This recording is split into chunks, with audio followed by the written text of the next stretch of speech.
Hello, folks. Thank you for tuning into this episode of the Federalist Files. We're going to be going over Federalist number 59 today. It is titled Concerning the Power of Congress to Regulate the Election of Members, written by Alexander Hamilton, February 22nd, 1788. Topics include the national legislature holding the power to alter election regulations for self-preservation and to safeguard against infidelity. So, this entire paper confronts Article 1, Section 4, Clause 1 of the Constitution. It's the Elections Clause. So we're going to go over it here. It's actually a pretty short paper, really. Not a lot of profound points made. A lot of it's pretty obvious. I think there's one part at the very end that I think is very significant and kind of an outside of the box thinking element to this piece. So in this paper, Hamilton, he extols the power of the federal government to authorize the state legislatures to regulate its elections in last resort scenarios. So this is not a general rule that the federal government is to regulate elections. The only elections that they are to regulate in this case would be federal elections, and it would only be for the House of Representatives. I'm not exactly sure. He doesn't talk about the executive branch. He doesn't talk about the president in this one, but he says the House of Representatives in particular. He says, but not the Senate. And I'll explain why. I'll get to it. So once again, he asserts Article 1, Section 4, Clause 1 of the Constitution. This is verbatim, exactly straight from the Constitution. He states first, this isn't the constitutional part, this is what he says before, and then he says the constitutional part right after. So he states, and I quote, "The natural order of the subject leads us to consider in this place that provision of the Constitution which authorizes the national legislature to regulate in the last resort the election of its own members. It is in these words." So this is where we get to the Article 1, Section 4. He states, and I quote, "The times, places, and manner of holding elections for senators and representatives shall be prescribed in each state by the legislature thereof, but the Congress may at any time by law make or alter such regulations except as to the places of choosing senators," end quote. So, and the reason for this provision is it's supposed to be a safeguard against infidelity. If the state governments want to go ahead and go forward with a decision to say, well, you know what, we're going to be a confederacy, we're going to be completely we're going to circumvent the power of the national government or the federal government, and we're going to attempt to secede, essentially. We're just not going to go forward with an election of House of Representatives. We like the people that we have.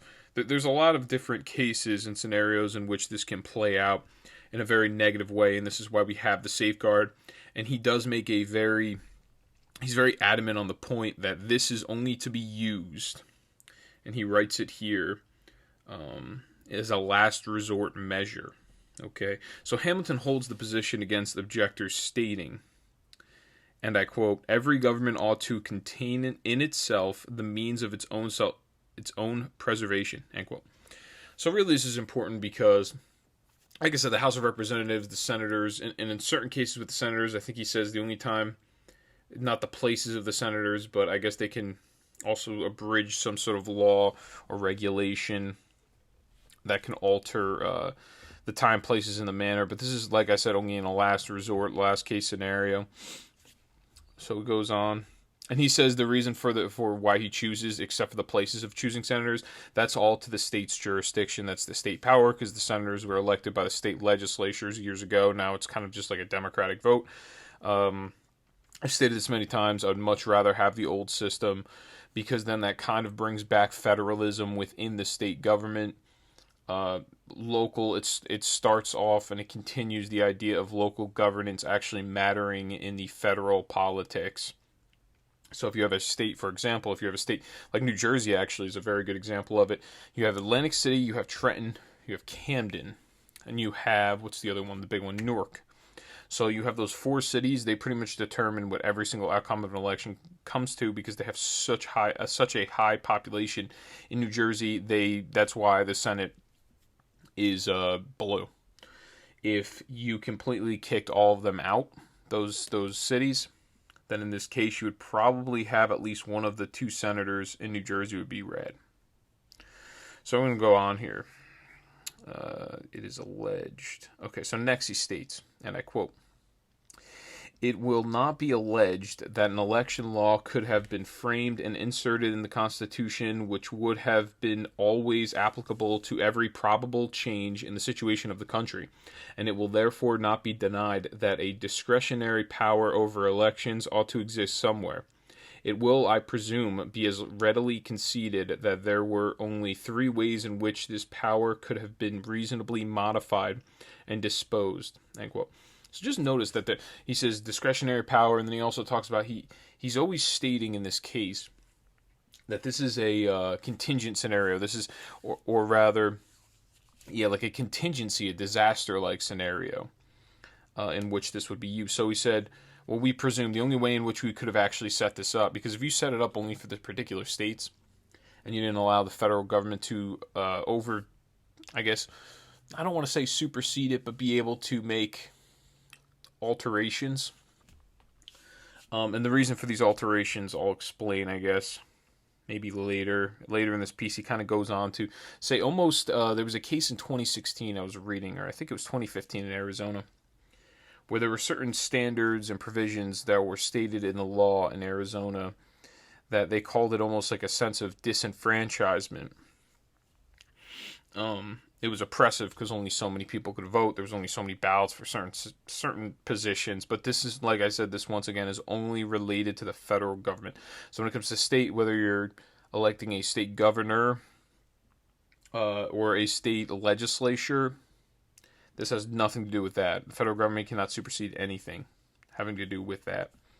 So he goes on, and he states these 3 different ways that this could have been done, this provision could have been put into the Constitution. He states, and I quote, that it must either have been lodged wholly in the national legislature or wholly in the state legislatures, or primarily in the latter and ultimately in the former. The last mode has, with reason, been preferred by the convention. They have submitted the regulation of elections for the federal government in the first instance to the local administrations, which in ordinary cases, and when no improper views prevail, may be both more convenient and more satisfactory, but they have reserved to the national authority a right to interpose whenever extraordinary circumstances might render that interposition necessary to its safety. End quote. So once again, he repeats himself with whenever it is an extraordinary circumstance that might render that interposition necessary to its safety. So he says you could have either had a system where it was wholly lodged in the national legislature, and we're talking about the time and the place and the manner of elections, where you gave it the entire power to the federalizing elections, or you could have wholly gave that power to the state legislature, or primarily in the latter and ultimately in the former. So you kind of give power to both of them, is what he said. And that's the way in which they did it in the Constitution. So Hamilton argues that this power is necessary for the existence of the Union in extraordinary circumstances. Otherwise, the exclusive power of state legislators to regulate elections for the national government would leave the existence of the Union entirely at their mercy. And that's what he's going to state in this next quote. He states, and I quote, "Nothing can be more evident than that an exclusive power of regulating elections for the national government in the hands of the state legislatures would leave the existence of the Union entirely at their mercy. They could at any moment annihilate it. By neglecting to provide for the choice of persons to administer its affairs, it is too little purpose to say that a neglect or omission of this kind would not be likely to take place. The constitutional possibility of the thing without an equivalent for the risk is an unanswerable objection." End quote. So what he's saying is that realistically this probably would not happen, but we don't know. This is an unanswerable objection. We don't know the risk of this exactly, so we want to at least hedge our bets and prepare for the worst if it were to happen. And so he said if we were completely reliant on the state legislatures in this case, then they can simply just annihilate the idea of having House members coming from their state. They can say, okay, we like this guy, we're going to keep this guy in here, and whoever else runs against them we won't put their name on the ballot. I think that's essentially kind of what he's saying. Or they can change the times, manners, and the places, mess around with it in a certain way where they only have it in certain areas. For example, here's the best way to explain it. If you have a very Republican area, hold the election in that Republican area and nowhere else, and just have Republicans show up and only vote for Republicans. So you kind of you give no opportunity to people voting for the opposing party. I think that's kind of the reason for this provision. And currently in our country, there's really no law that I know of set in place that would legitimize the idea of the federal government stepping in and changing it. Even though Democrats like the idea of federalizing elections, they've been pushing for it. They've been talking about all these Georgia election laws that they're talking about changing.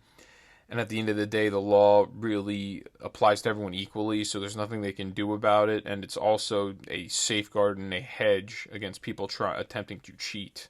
The idea of voter ID is not, once again, not racist. It's like, I think there was a poll recently that came out, and it was 73% of voters agree with voter ID, 69% black agree with voter ID. So it's kind of weird. This whole idea that voter ID is racist is the idea of it is racist. It's the bigotry of low expectations. They think minority communities are not smart enough to get their own ID.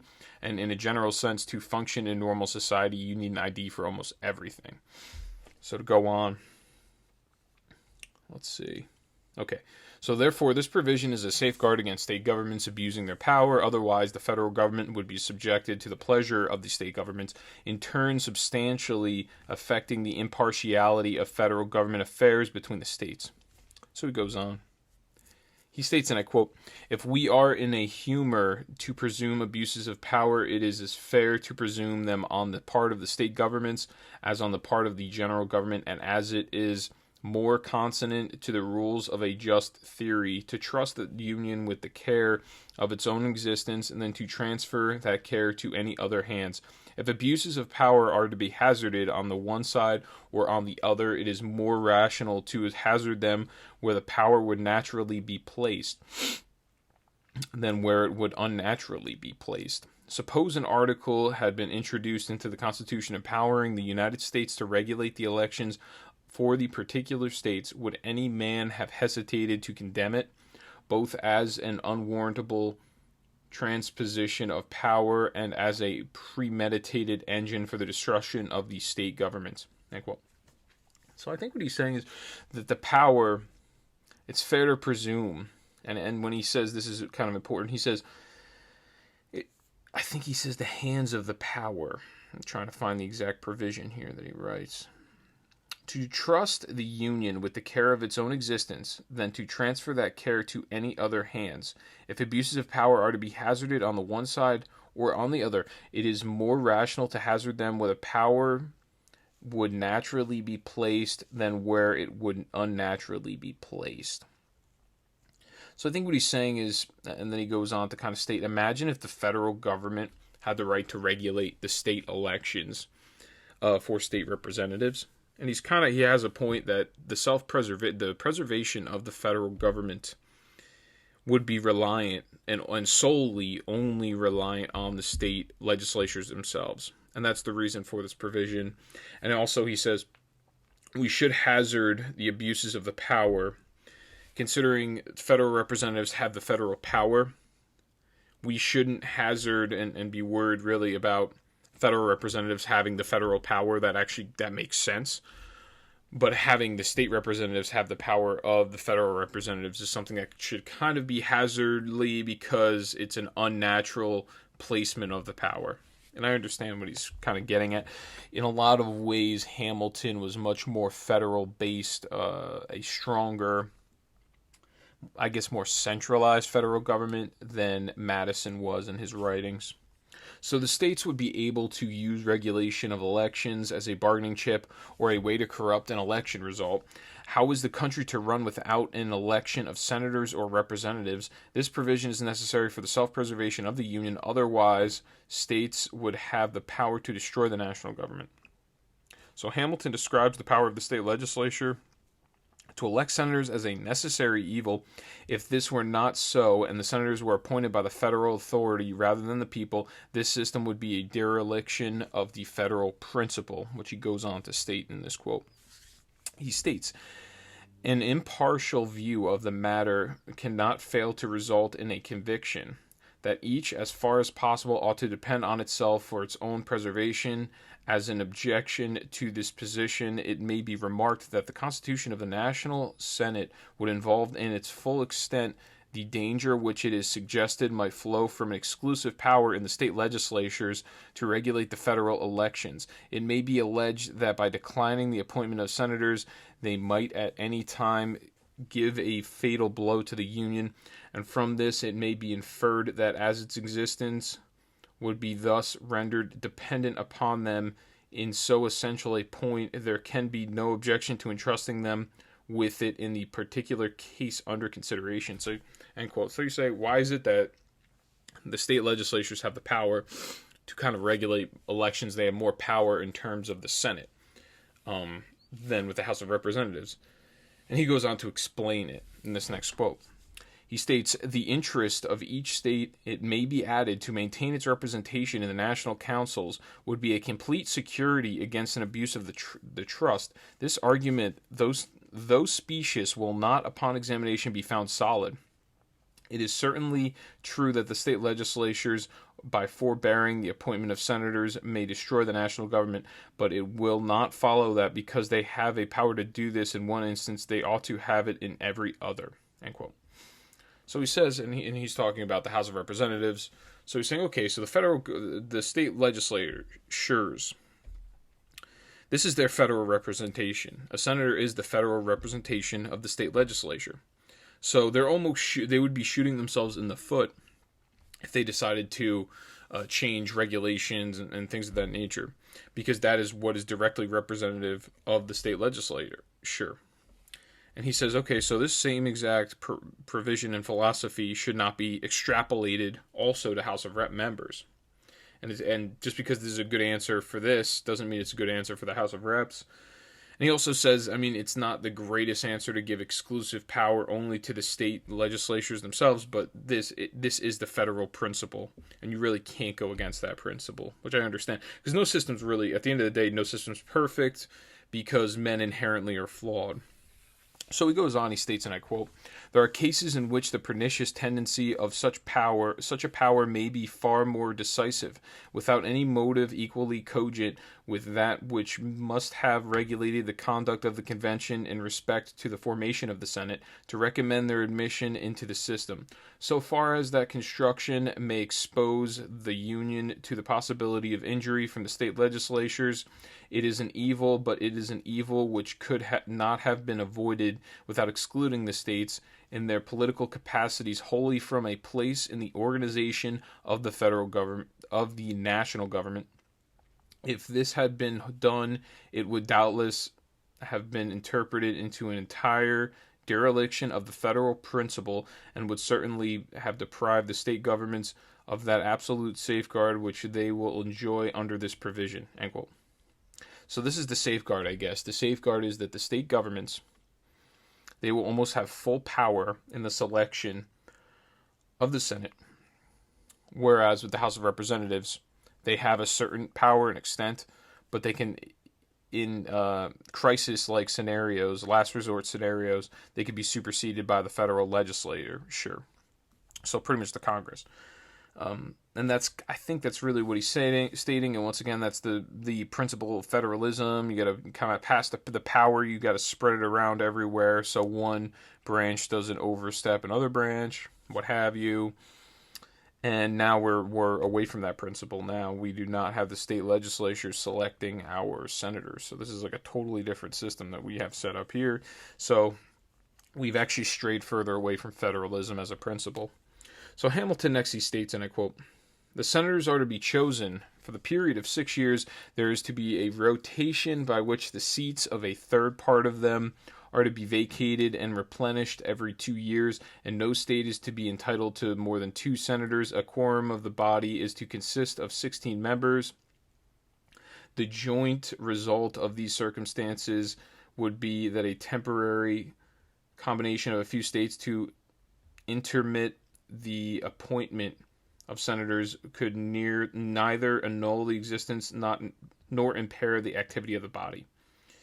So what he's saying is, and to put it simply, I don't know how it really makes sense that it would consist of 16 members, because you got 13 times 2 would be 26. So it doesn't really make any sense that they're doing 16 members every 3 years. That's not really that important. So what he's saying is every single senator runs a term of 6 years. Every single 2 year there will be a 2-year rotation, in which there will be a re-election. So every single 2 years they have the main election, they call it, I guess, and then they call it the midterm election. So every single 2 years there's like a serious election amongst all the states across the board for senators, House of Rep members, but not the president. The president's every 4.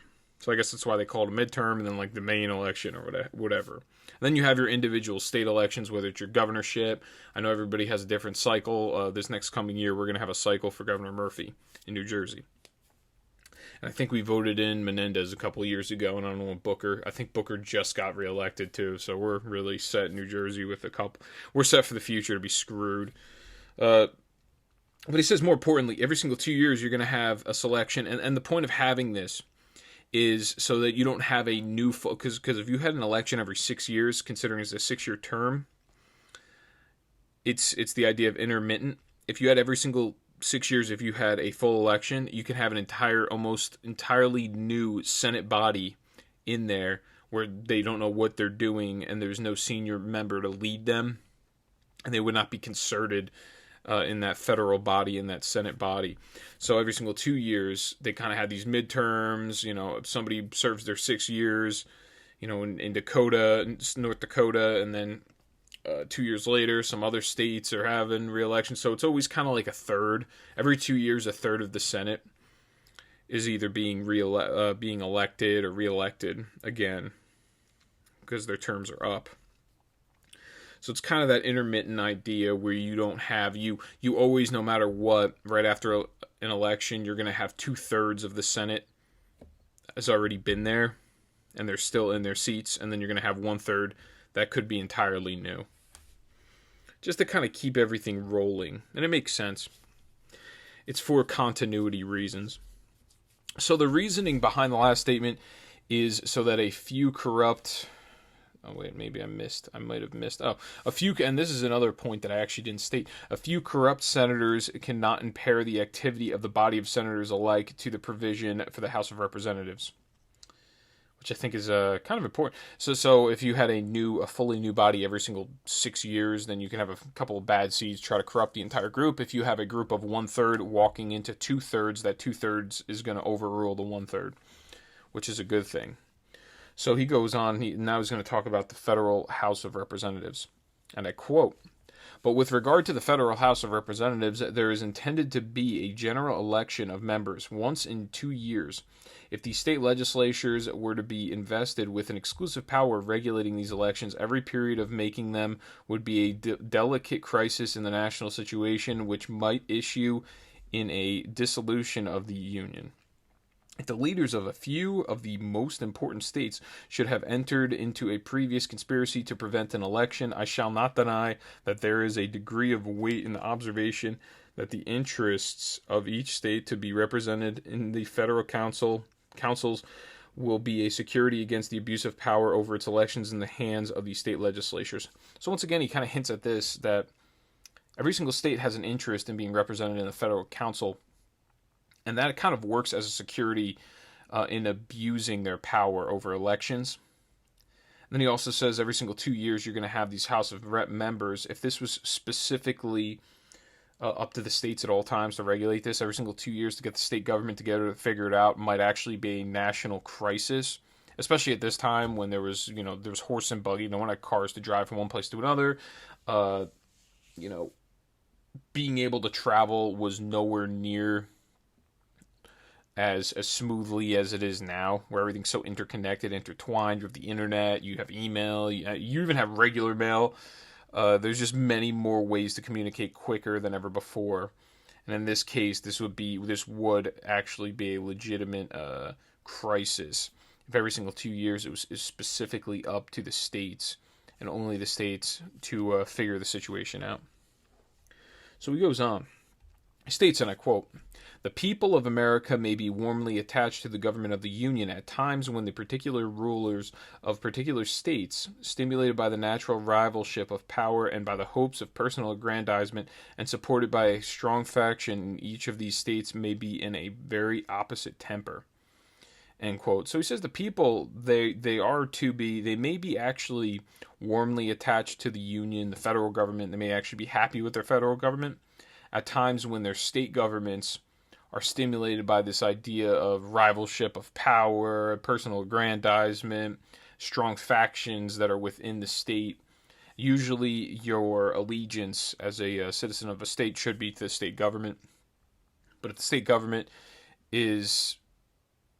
if they are partaking in, I guess, adverse negative activities, such as Gavin Newsom over in Cali, what's the other one's name, Michigan, Governor Whitmer, they've lost the trust of their people over there, so those people are probably much more likely to actually feel for a federal head that can rectify some of the issues. It's once the state government begins to overstep its boundaries, then they pretty much lose the confidence of the people.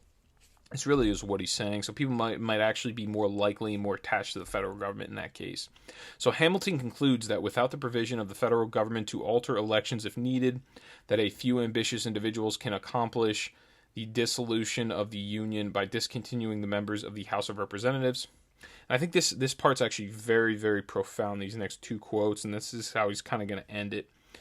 He states, and I quote, "This diversity of sentiment between a majority of the people and the individuals who have the greatest credit in their councils is exemplified in some of the states at the present moment on the present question. The scheme of separate confederacies, which will always multiply the chances of ambition, will be a never-failing bait to all such influential characters in the state administrations as are capable of preferring their own emolument and advancement to the public weal." End quote. So public weal, he always states that, meaning like the public welfare. I guess there was a kind of a saying back then. This one is almost like it's in disguise. It's kind of subliminal.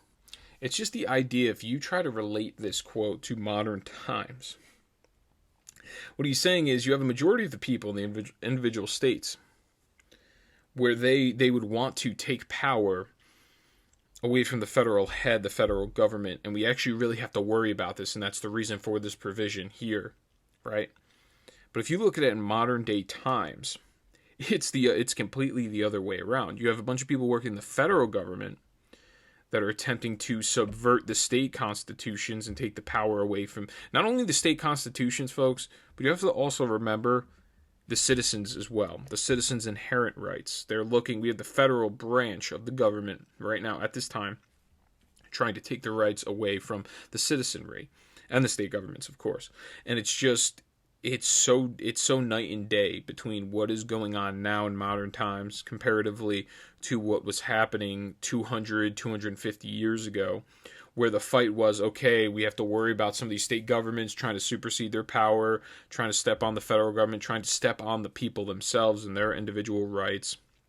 Now it's the other way around, where you have to worry about you do have to worry about the state stepping on your rights as well, but you really have to actually worry about the federal government. When you think about how much money gets taken out of your paycheck, it's not mostly from the state government, it's mostly from the federal head. And I just think it's such a diametrical situation where it's just so different. It's a complete 180 that we've made over the last 250 years, where the government power, everything, the power has been taken away from the individual and taken away from the state government, and it's been centralized in the federal head. I just think that's very important, that they were making all of these provisions thinking that the state governments were really going to attempt to take all the power for themselves. So he goes on the very end here. He discusses some foreign powers. He states, and I quote, "With so effectual a weapon in their hands as the exclusive power of regulating elections for the national government, a combination of a few such men in a few of the most considerable states, where the temptation will always be the strongest, might accomplish the destruction of the Union by seizing the opportunity of some casual dissatisfaction among the people, and which perhaps they may themselves have excited, to discontinue the choice of members of the Federal House of Representatives, end quote.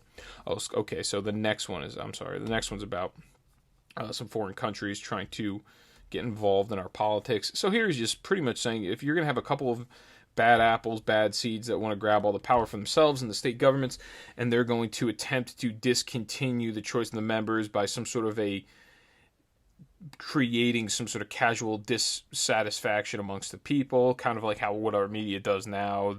Our media stokes the flames of division, as like MSNBC would say, or a liberal news outlet would say. But they actually truly do. They shape the public, and I don't even want to call it discourse, because it's not discourse anymore. There is really no debates going on. That's what I would consider a discourse, where people be able to argue back and forth. Now it is not a discourse. It is, we kick you off the platform, you get doxxed, people riot outside your house, they loot, they burn things down, they assault you, they accost you on the street, they malign you in modern day society, which is just, it is nowhere near what you would call a discourse. Over this past week, and I just reported over the weekend special. Like I said, always I kind of record these beforehand, but we're very quickly devolving and unwrapping as a society, and our moral fabric has been just unraveling at a rapid pace. Which, by the way, check out the weekend special. That's kind of what I'm going to be going over. So to end, and once again, this is the foreign powers. Hamilton, he briefly describes the foreign powers with an increasing object of jealousy will further attempt to exploit the United States, thus another necessity for this provision, and this one's pretty important as well. He states, and I quote, "It ought never to be forgotten that a firm union of this country under an efficient government will probably be an increasing object of jealousy to more than one nation of Europe, and that enterprises to subvert it will sometimes originate in the intrigues of foreign powers, and will seldom fail to be patronized and abetted by some of them. Its preservation, therefore, ought in no case that can be avoided to be committed to the guardianship of any but those whose situation will uniformly beget an immediate interest in the faithful and vigilant performance of the trust," end quote. So he's saying to preserve, we have to pick the right individuals to guard over the people, and the people's rights as well, and this is the way in which we compose the Constitution for this reason. But the more important thing is, if you sit here and you actually try to put this in a modern day scope, if you replace Europe, the nation of Europe, to an extent, Europe, yeah, maybe they're kind of trying to get involved in some of our cultural things more than really our politics. Culturally, they're pushing us further and further to the left. If you take anything from Europe, which I don't think most people really care about what Europe's doing. But if you take the influence coming from China, on the other hand, they are really attempting to destroy us from within in this country with a lot of this Marxist, communist ideology, this redistribution of not only wealth, but also of blame and of the culture, which I go over this in the weekend special. So check that all out. I greatly appreciate everyone for tuning in to this one. I said it wasn't going to be that long, but it's about normal time, around 30 minutes. So thank you very much. Please like, share, subscribe, drop the mic, let people know about the podcast. Numbers are gaining quickly. Facebook's been trying to screw with my numbers. They've been screwing with everything I've been doing. They're trying to take down pictures that I'm putting up saying they're against community guidelines. They're trying to throttle my content, and then I have to go through the whole appeals process every single time, and then they put it back up. But then by that point, all the viewership is gone. So they're doing specific small little things to try to keep me down. So if you can please just, I humbly request, let people know about the podcast, pass it on to people, drop the mic, or what have you. So I greatly appreciate everyone for tuning in. I will see you all on Wednesday. Thank you.